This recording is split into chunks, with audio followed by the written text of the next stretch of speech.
आज आपण करूया केळफुलाची भाजी। हे आहे केळफूल साफ करून रात्रभर पाण्यात भिजत ठेवलेलं होतं।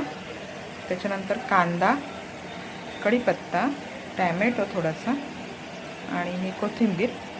हे आहेत पावटे जे सुकवून ठेवलेले आणि जे रात्रभर आता भिजत घालून आपण त्या भाजीमध्ये घालायचे आणि आपल्या मालवणी पद्धतीचं वाटप, कांदा आणि खोबऱ्याचं वाटप।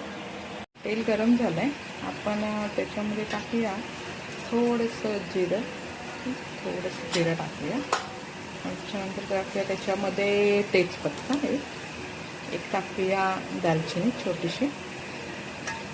चांगलं गरम होऊन द्यायचं।